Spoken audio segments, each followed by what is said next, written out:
Hello दोस्तों, इस video में समझेंगे। आज मैं ऐसे महान गायिका के बारे में बात करना चाहता हूँ जिनका जन्म 28 सितंबर 1929 मध्य प्रदेश के इंदौर शहर में हुआ था। मृत्यु 6 फरवरी 2022 को मुंबई के अस्पताल में उनका मृत्यु हो गया, 92 वर्ष की आयु में। जी हाँ, आप सही समझ रहे हैं। जिनका उपनाम राष्ट्र की आवाज़, स्वर सामग्री, सहराब्दी की आवाज़, भारत की स्वर कोकिला, बॉलीवुड की नाइटिंगेल, सही समझ रहे हैं, लता मंगेशकर, जिनका उपनाम हेमा भी था। मैं इनको नमन करता हूँ और इनकी आत्मा को शांति मिले, मैं यही कामना करता हूँ। समझते हैं। देखिए, एग्जाम के पॉइंट ऑफ व्यू से जो भी क्वेश्चन बनेगा इनसे, उसके बारे में समझाएंगे आपको। और इनका गाना आप समझ सकते हैं कि दुनिया के कोने कोने में, जैसे अमेरिका विकसित देशों में, अमेरिका हो, कनाडा हो, मैक्सिको हो, चाहे यूक्रेन हो, चाहे रसिया हो, हर जगह इनका गाना सुना जाता था और सुना जाता है और रहेगा ही। जब तक पृथ्वी रहेगा तब तक इनका गाना सुना जाता रहेगा। भारत ही नहीं, पाकिस्तान में भी है, बगल में ही है, जितने भी है, नेपाल हो, चाहे भूटान हो, चाहे Myanmar, Thailand, Laos, Cambodia, Vietnam, जितने भी, म्यांमार, जापान हो, हर जगह दुनिया के कोने कोने में इनका गाना सुना जाता था और है और रहेगा ही। और इनको पुरस्कार लगभग 50, 55, 60 से अधिक भी पुरस्कार मिला। जैसे दादा साहेब फाल्के पुरस्कार 1989 में मिला, महाराष्ट्र भूषण पुरस्कार, चाहे गिनीज बुक रिकॉर्ड में बहुत सारा नाम इनके है, चाहे भारत और चीन के बीच 1962 में जो युद्ध हुआ था, तो सैनिकों के शहीद हुए थे, उनके स्मरण में गाना गाए थे, ये मेरे वतन के लोगों, बहुत ज़्यादा पॉपुलर हुआ था। बहुत सारा इनका अवार्ड मिला, पद्म विभूषण, पद्म भूषण, भारत रत्न, बहुत सारा इनको मिला। तो इनके बारे में बात करेंगे। आइए समझते हैं। देखिए, लता मंगेशकर जी का ये वीडियो है और ये दुनिया छोड़कर चली जा चुकी है। अब आगे समझते हैं। एग्जाम के पॉइंट ऑफ व्यू से क्वेश्चन बनेगा, इनसे ज़रूर बनेगा एग्जाम में। इनका उपनाम भी हेमा था और इनका जन्म 8 सितंबर 1929 को इंदौर के मध्य प्रदेश में हुआ था, यानी कि मध्य प्रदेश के इंदौर शहर है, वहाँ पर हुआ था। मृत्यु 6 फरवरी 2022 को मुंबई के अस्पताल में 92 वर्ष की आयु में इनका मृत्यु हो गया। अब आगे समझते हैं इनके बारे में, जो ही क्वेश्चन बनेगा एग्जाम में। आइए समझते हैं।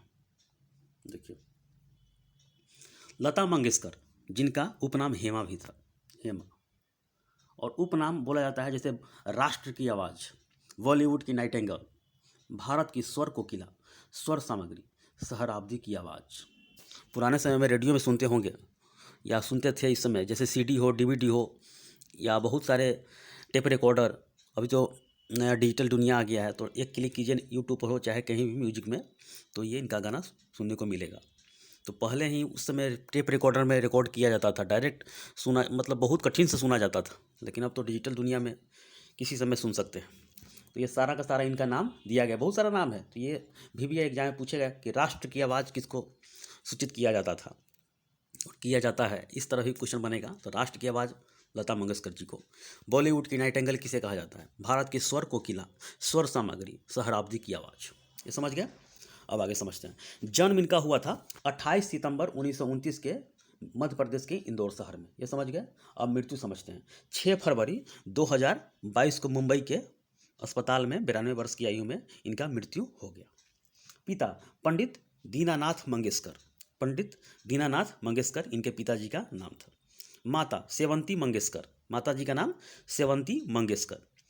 लता जी अपना गॉड फादर किसे कहते थे, कहती थी ये, तो गुलाम हैदर को, गुलाम हैदर को। देखिए, अब इनको पुरस्कार, बहुत सारा सम्मान मिला है, जो एग्जाम में क्वेश्चन बनेगा इनके बारे में समझेंगे। अब समझते हैं। देखिए, पुरस्कार सम्मान, पद्म भूषण, यानी कि नागरिक पुरस्कार में सर्वोच्च होता है भारत रत्न, ठीक है। उसके बाद पद्म विभूषण, पद्म भूषण और पद्मश्री। तो ये भारत रत्न इनको 2001 ईस्वी में मिला इनको। पद्म विभूषण 1999 में, पद्म भूषण 1969 में मिला इनको। यह याद करके रखिएगा। और राष्ट्रीय पुरस्कार पूछेगा तो याद रखिएगा, 1972, 1975, 1990, 3 राष्ट्रीय पुरस्कार इनको मिला। और फिल्म फेयर अवार्ड बहुत सारा मिला इनको, जैसे में 1958, 1962, 1965, 1969, 1993 एवं 1994 में फिल्म फेयर अवार्ड मिला। बहुत सारा है, देख सकते हैं आप। दादा साहेब फाल्के पुरस्कार 1989 में इनको मिला। महाराष्ट्र भूषण पुरस्कार 1997 में मिला।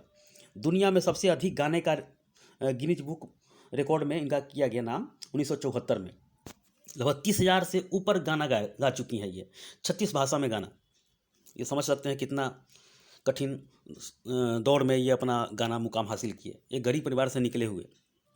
अब आगे समझते हैं। स्क्रीन देखिए, इनको मिला जो स्क्रीन का लाइफ टाइम अचीवमेंट पुरस्कार 1996 में। स्क्रीन का लाइफ टाइम अचीवमेंट पुरस्कार 1996 में इनको मिला। अब समझते हैं। राजीव गांधी पुरस्कार 1997 में मिला इनको। NTR 1999 में। नूरजहां पुरस्कार 2001 में। तो आप लोग याद करके रखिएगा सिर्फ भारत रत्न, पद्म विभूषण, पद्म भूषण, दादा साहेब फाल्के पुरस्कार, तो ये सब याद करके रखने वाला है। और राष्ट्रीय पुरस्कार इनके बारे में याद करके रखिएगा, समझने के लिए बहुत कुछ है। और देखिए, पहली बार इनको गाने का मौका मिला 1942 में मराठी फिल्म में। पहली बार गाने का मौका मिला 1942 में मराठी फिल्म में इनको गाने का मौका मिला। और हिंदी में पूछेगा तो वो 1949 में मिला। ठीक है, अब आगे समझते हैं। देखिए, इनके नाम पर मध्य प्रदेश सरकार द्वारा लता मंगेशकर पुरस्कार की भी घोषणा शुरुआत किया गया था 1984 ईस्वी में। समझ सकते हैं। तो लता मंगेशकर पुरस्कार की शुरुआत 1984 में मध्य प्रदेश गवर्नमेंट के द्वारा शुरू किया गया था। और पहला पुरस्कार किसे मिला, ये भी कुछ क्वेश्चन बनता है। संगीतकार नौशाद को मिला। ये 1984-85 में फर्स्ट पुरस्कार दिया गया। तो ये भी क्वेश्चन है, याद करके रखिएगा। एग्जाम में डायरेक्ट क्वेश्चन बनता है कि लता मंगेशकर पुरस्कार किस राज्य के द्वारा शुरू किया गया था, तो ये मध्य प्रदेश सरकार के द्वारा। अब समझते हैं। आज़ादी के 60वीं वर्षगांठ स्मृति के समय लाइफ टाइम अचीवमेंट अवार्ड से सम्मानित किया गया था इनको। समझ सकते हैं, 60वीं वर्षगांठ में। और इनका बहन और भाई समझते हैं। 5 भाई बहनों में अब समझते हैं। लता मंगेशकर जो डेथ कर चुकी हैं, और आशा भोसले इन्हीं की बहन है। उषा मंगेशकर बहन, मीना मंगेशकर बहन, और भाई हृदयनाथ मंगेशकर भाई हैं। तो 5 लोग मिला के ये भाई बहन हैं। अपने जीवन में 30,000 से अधिक गाना गाए और 36 भाषा में ये गाना गाई। 1962 में चीन के साथ युद्ध में शहीद हुए भारतीय सैनिकों के सम्मान में गाना गाए, ये मेरे वतन के लोगों। तो कहा जाता है मीडिया में, चाहे पेपर में उस समय निकला था कटिंग में, तो जवाहरलाल नेहरू के आंखों में आंसू आ गए। जो भी वहाँ पर बैठे थे मंत्री लोग, चाहे कोई भी ऑफिसर लोग, उनके आंखों में आंसू आ गए। तो ये भी अब समझ सकते हैं कि ये मेन आपको एग्जाम के पॉइंट ऑफ व्यू से याद कर सकते हैं। उनका उपनाम हेमा भी था। राष्ट्र की आवाज़, बॉलीवुड की नाइटिंगेल, भारत की स्वर कोकिला, स्वर सामग्री, सहराब्दी की आवाज़। ये जन्म याद कर लीजिएगा। मृत्यु पिताजी का, माताजी का। अब समझते हैं। पुरस्कार सम्मान और फिल्म फेयर अवार्ड, राष्ट्रीय पुरस्कार, और जो भी VVI अवार्ड सब है। और पहली बार मराठी फिल्म में और हिंदी में 1949 में याद कर लीजिएगा रिवीजन करके। और लता मंगेशकर पुरस्कार की शुरुआत मध्य प्रदेश सरकार द्वारा शुरू किया गया था 1984 में, जिसमें पहली बार नौशाद को मिला था 84-85 में। आज़ादी के 60वीं वर्षगांठ में स्मृति में लाइफ टाइम अचीवमेंट पुरस्कार इनको सम्मानित किया गया था। तो इतना क्वेश्चन बनेगा एग्जाम में, तो देख लीजिएगा। तो ठीक है, इस वीडियो में इतना ही। धन्यवाद।